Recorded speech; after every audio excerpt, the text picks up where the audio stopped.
Hello, this is Jane Perry, and welcome to the Sound Architect podcast. Hello, and welcome to the Sound Architect podcast. I am your host, Sam Hughes, and as you just heard, today I am joined by actress Jane Perry. Thanks for joining me today, Jane. How are you?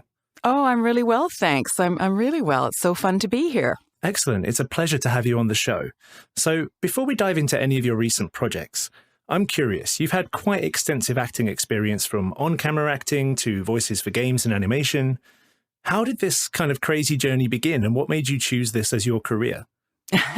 Well, I have been an actress, I guess, since I was a teenager, really. I kind of was, part of the drama class in my high school, and then I did a bit of amateur acting after high school, trying to, just decide what I wanted to do with my life. Yeah. And then one day I thought, you know what, this is what I want to do, much to my parents' chagrin. So I packed my bags. I grew up in Calgary, Alberta, Canada, and which is a Midwestern city in Canada. And at that time, there was some very lovely theaters there, but not much in the way of theater training. So I moved to the West Coast and started studying acting out there in Vancouver. Oh, nice. And it was lovely being out there. It's such a beautiful part of the world. And when I finished my training in Vancouver, my training was in the theater. And that is, in many ways, where my heart and soul still lies, is in the theater, but I haven't done it very much since I moved to the UK, but I'll get onto that later.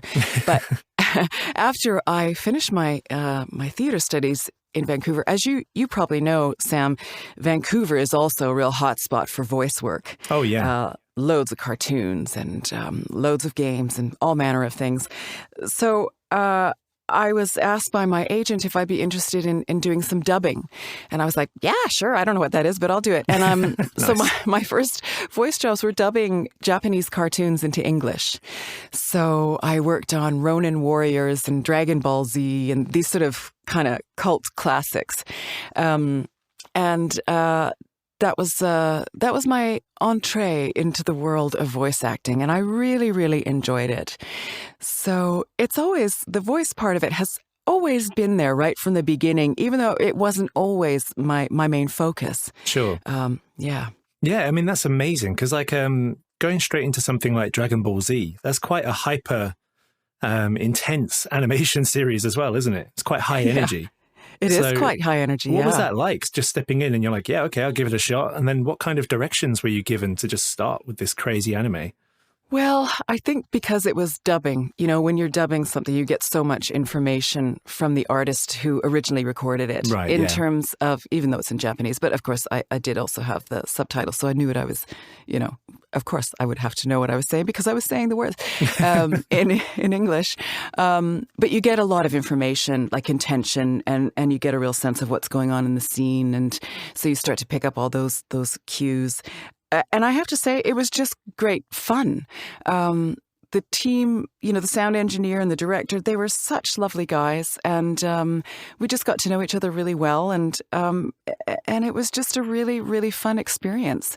And I enjoyed it hugely.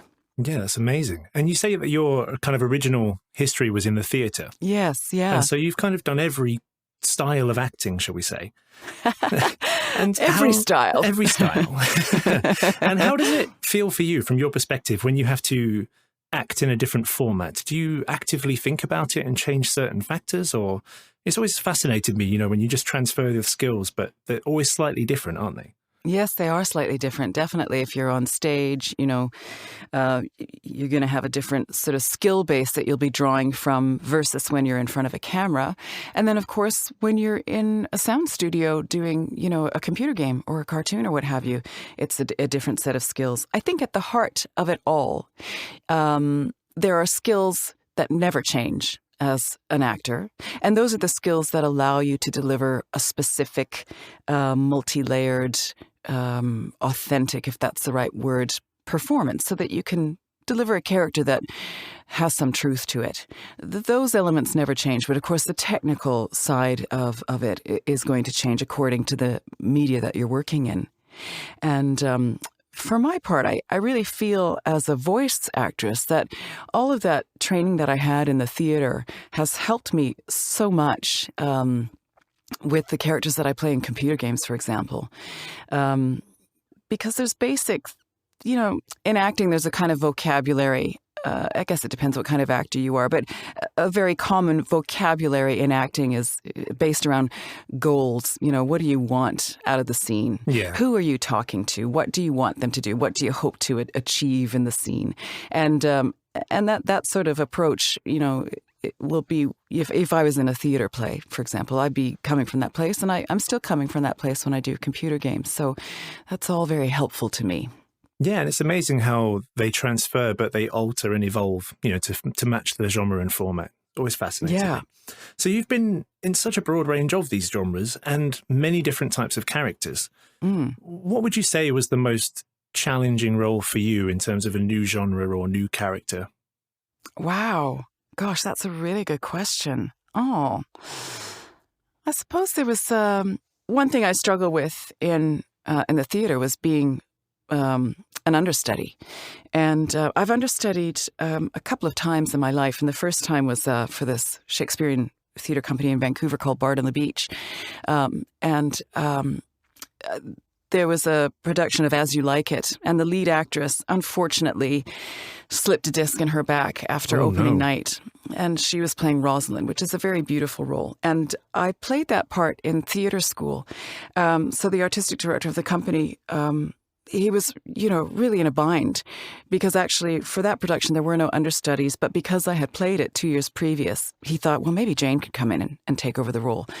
So I agreed to do that, and which was sort of mad.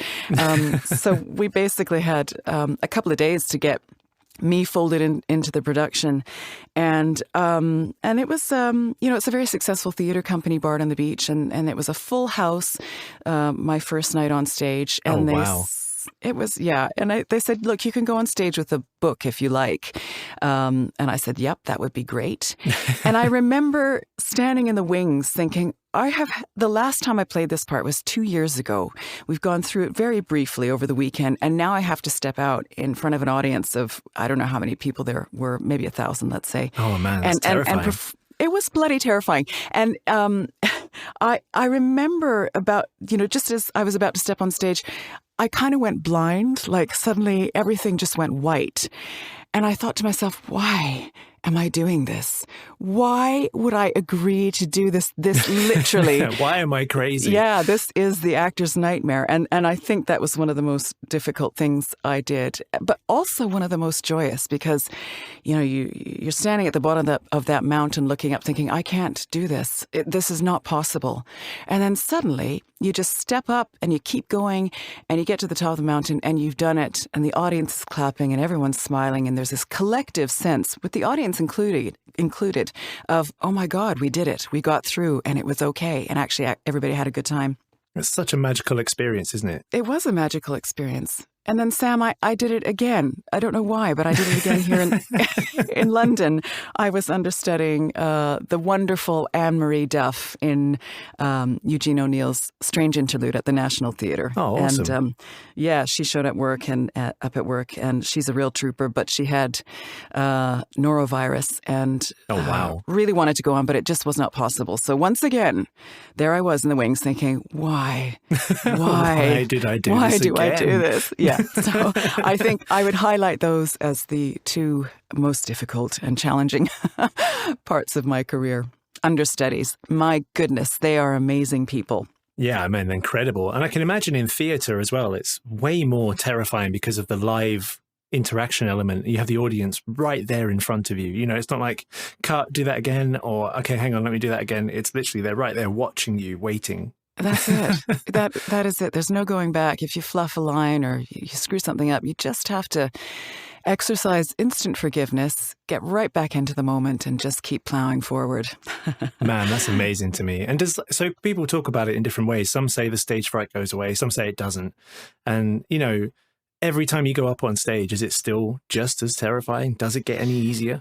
Well, I think I think being an understudy is a particularly terrifying experience for me. Maybe, there are seasoned understudies who are very accustomed to that, and perhaps for them it's not quite as terrifying. So that is sort of an isolated incident in terms of the terror that one experiences. But when I am filming, for example, or I haven't done a stage play for a while, but I should imagine if I did, I would always have this great sense of nervousness and anticipation. Yeah. I don't think if it crossed into terror, I probably wouldn't continue with it.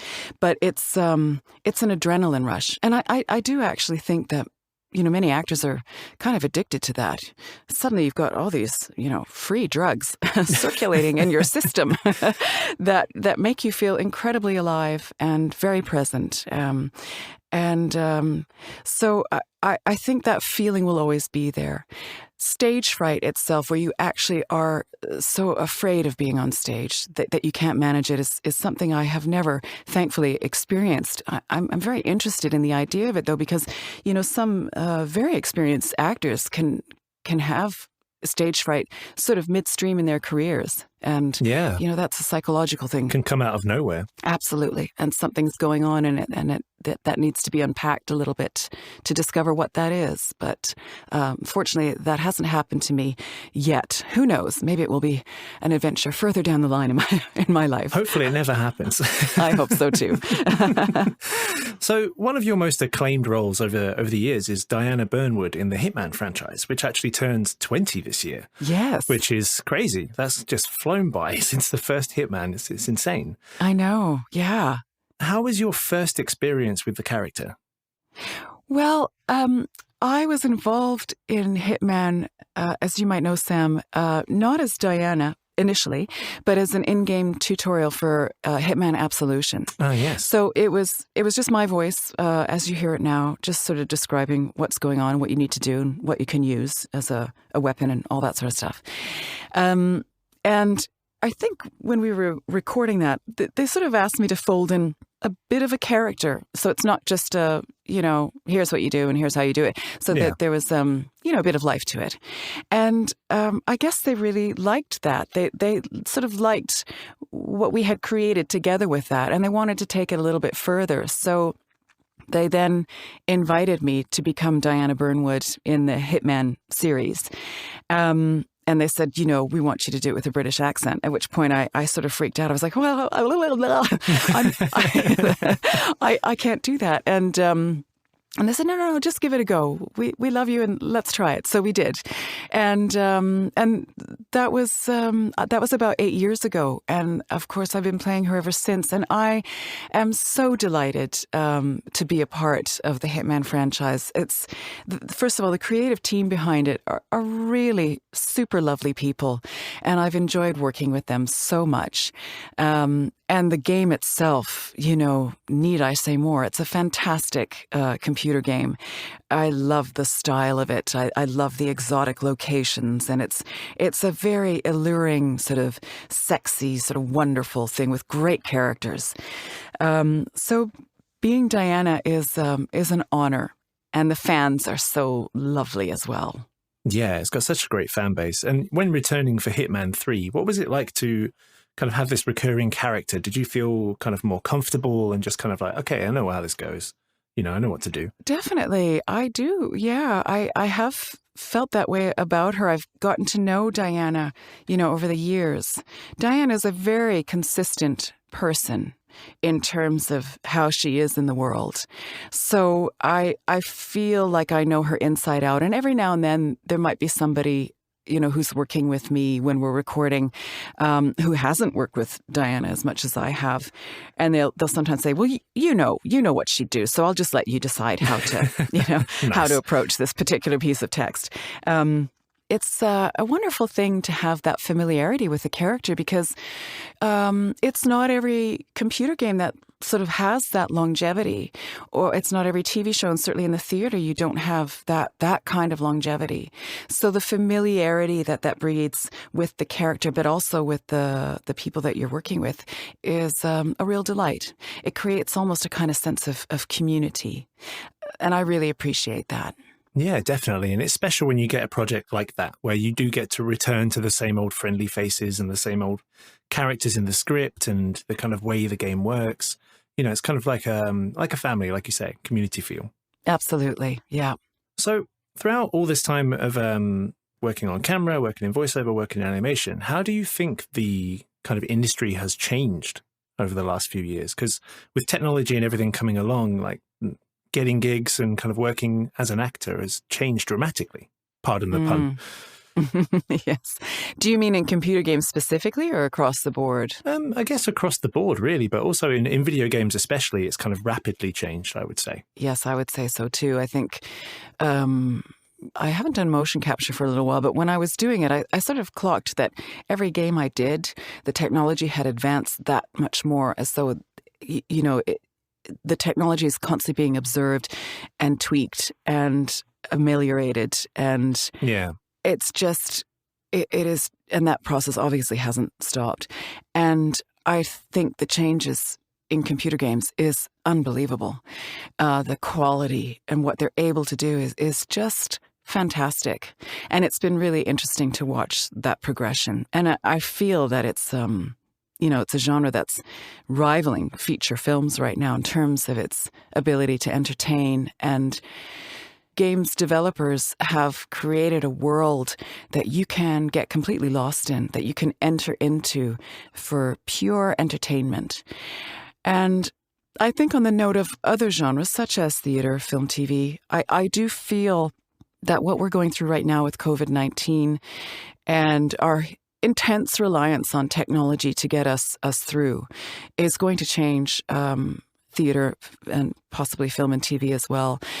Theater, in terms of how it's made right now, that has just gone through a huge tectonic shift. It's been a very difficult time for theaters around the world. Devastating in many instances. But there is this, because theaters are made up of creative people, they have banded together and created different ways of telling their stories and creating their productions, which is very inspiring. And I wonder if some of that might stick. I think the Zoom experience that we're all familiar with now has its challenges for sure. But I think people are also discovering, oh my goodness, I could actually do this and I could reach people in a very different demographic or a different part of the world. So it'll be interesting to see how our experience this year in 2020 will inform the creative output of theater. Film and TV, I think, the way it's created will probably stay pretty much the same. I'm sure there'll be a few changes here and there, technology-wise, but I think the way we experience it as viewers will probably shift, especially in film. So that'll be interesting. I was talking to my husband about that last night, about how we really miss the cinema experience, just going to the cinema and watching a film with other people. It's a very nice thing to do. And I think that we'll see what happens, but I think that will also be compromised a little bit. Yeah, and it's interesting that you bring up the fact that the technology has helped change the industries as well, because I've already noticed that a lot more focus seems to have shifted towards voice acting and acting from home and, using home studio setup. So it's kind of fascinating that the spotlight has kind of shifted, because obviously now acting is a lot more difficult to do on camera at the moment or in theatres, as you say. That is so true. Yeah, absolutely. I'm sitting in my little home studio right now. It's this little pod and that I've kind of created. And I remember when lockdown first started, I was very lucky because I already had my home studio. But many of my friends were calling me like, oh my God, Jane, how do I do this? Like, what do I do? What do I need? And I'm like, okay, take a breath. Here's what you need. And for a period of time, you could not buy a microphone for love nor money. Everyone was just setting up studios from home everywhere. Exactly. And I'm sure you had, Sam, probably loads of people calling you saying, what do I do, Sam? Yeah. How do I make this work? The same thing. Yeah. So I do think that will change things as well. Certainly in voiceovers, there could very well be a lot of people who will just continue working from home. A, because it's convenient. B, maybe it's cheaper for, the producers. So yeah, it'll be interesting to see how that transpires as well. For my part, I have a great big huge dog who really likes to be by nice. my side. Yeah, he's great, except when I'm recording. And sometimes, of course, he falls asleep in the background and there's this little snoring. Nice. And I'm like, Harley, wake up. Amazing. So what would you say to anyone that was considering a career in acting or voice acting specifically? Well, I would say if that is something you really want to do, then I absolutely encourage you to go for it. I work with a number of people as a kind of coach, actually, for voiceover, but also other forms of acting as well. I think it is a wonderful thing to do. I think anybody who's entering into that field will also have some knowledge of the fact that it's very competitive. It's not always easy.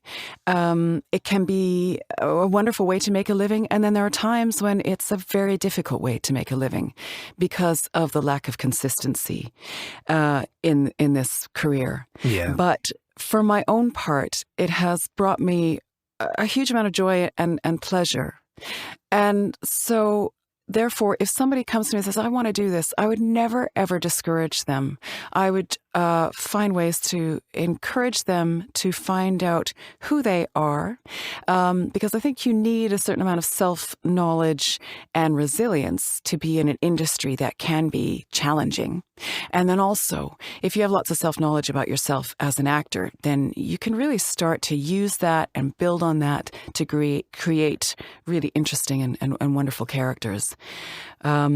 And then, of course, there's, lots of different skills to learn, as we were talking about earlier, depending on, what kind of acting you want to do. But I live in London, and I have been working with students at the Guildhall School of Music and Drama. I teach them voiceover. Yeah, it's really nice. I teach them voiceover technique, and I'm always conscious of the fact that these are, they're studying acting.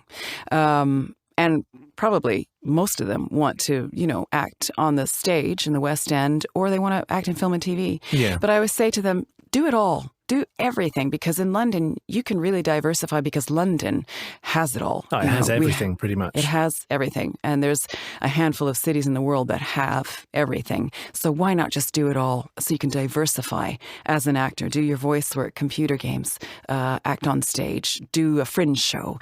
And then, of course, your film and your TV and your independent film and online projects and webcasts and things like that. There's just so much to do. So, I guess that's a very long-winded way of me saying, Sam, I would always encourage people, so long as their eyes are wide open. Yes, it's very encouraging when someone like yourself kind of advises which things to do in terms of from their experience.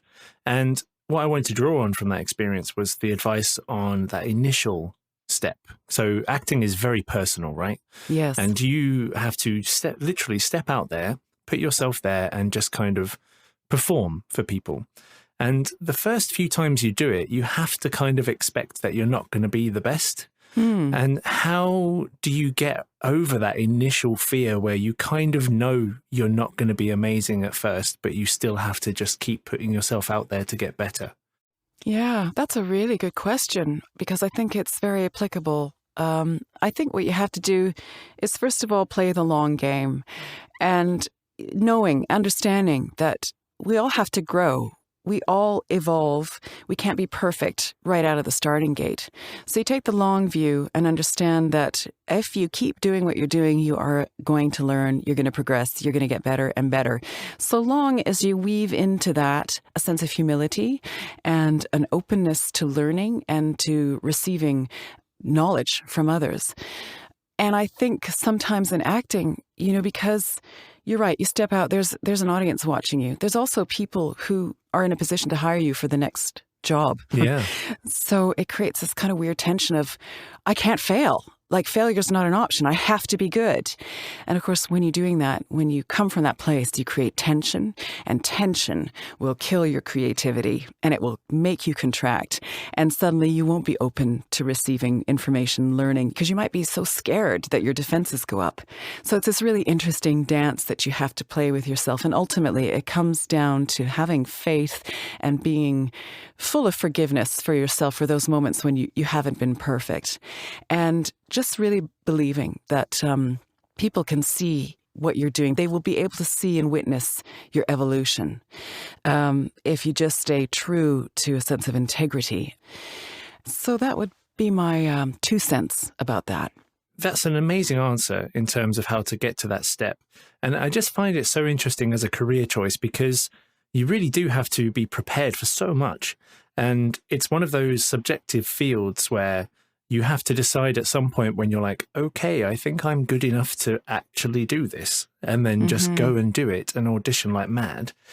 And then also, it's really tough because everyone has a bad day. You know, everyone does their job, but you can't be 110% every single day. Everyone has this odd day. Yeah. And with acting, if you have that, you have so many people being like, oof, well, that was a bit naff, wasn't it? Like, oh dear, what's going on there?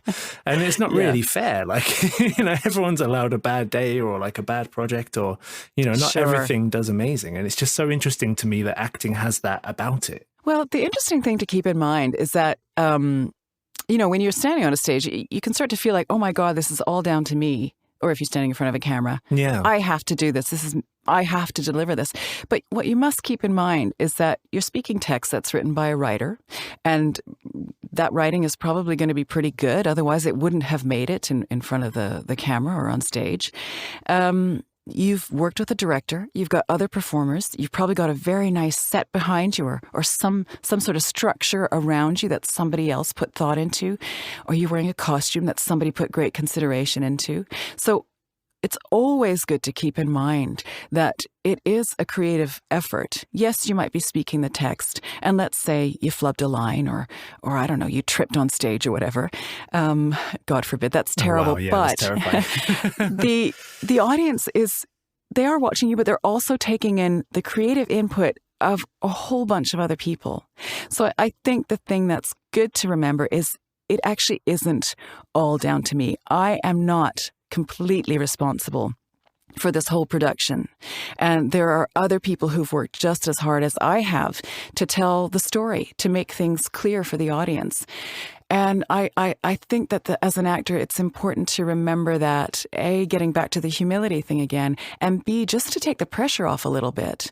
Yeah, definitely. And it's a very comforting answer as well. You know, you don't think about it too much. I mean, obviously, everyone knows it's a team effort, but it must be nicer in the moment to be able to go, come on, we're working on this as a team. It's not just me that has to do all this. That's right. If I have a bad day on stage, and we all do, and it happens, you know, I just don't feel good, or maybe I'm sick or whatever. Yeah. I'm still speaking the words that somebody else wrote. And that can be enough sometimes. That can be enough. And also, it's very hard sometimes for actors in the moment to judge themselves. We might think, oh my God, I'm absolutely shit today. But the way our performance is experienced by our audience, they might not feel that.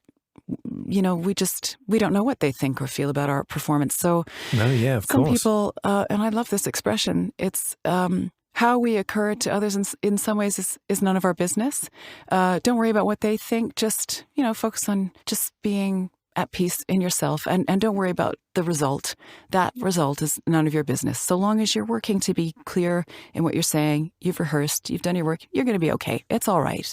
That's an awesome way to look at it. And I think you have to kind of maintain that, because otherwise you would just lose yourself to the pressure, because you would go crazy. Totally. I mean, I received, when I was an actress at the Shaw Festival, I had one season where I really did not do well. I was just playing two roles that, I don't know, they just weren't a good fit for me. And for the first time in my life, I got bad reviews. And I was devastated. I was just like, I felt like crawling into a hole and dying. Yeah, of course. It's terrible. It's absolutely awful. But it was a really good experience for myself in the end, because I thought, oh, right, you know, maybe I was working a little bit too hard for approval anyway. Maybe the focus of my acting was more about, oh, I hope everybody likes me. And that's an easy thing to do. It's understandable. Instead of thinking, who's my character? What do I want? You know, am I getting it? Those things that I mentioned at the beginning, you know, the basics of acting, objectives, goals, all that sort of stuff. Those bad reviews made me think, okay, I need to readjust my focus here. And it doesn't matter what other people think. What matters is, am I doing my work to the best of my ability so that I have integrity in what I'm doing? And am I working so that my scene partners are receiving lots of great stuff from me so that they can act opposite me? Or if you're in the sound studio, am I working in such a way that my director is like, yeah, great. Okay, well, let's try this. I'm giving the director and the client lots of wonderful things to work with. That should be the focus. And so that was a great learning experience for me, getting those bad reviews. And now I don't know. I don't really pay too much attention, but I suppose even if I did get a bad review now, I would not let it destroy me. I might think, did something bad go wrong there? Is there something that I need to readjust? But I wouldn't let it tear me apart inside. Yeah, wow. And it's crazy when you think about how many times people in the acting field have to deal with that and have to read things or just ignore them. Yes. Like, just don't read the reviews. Exactly. Don't read the comments section, as they say. Yeah, for sure. Well, that's good advice too, actually. So I really wanted to ask you as well, like, what have you worked on recently that you can actually tell us about at the moment?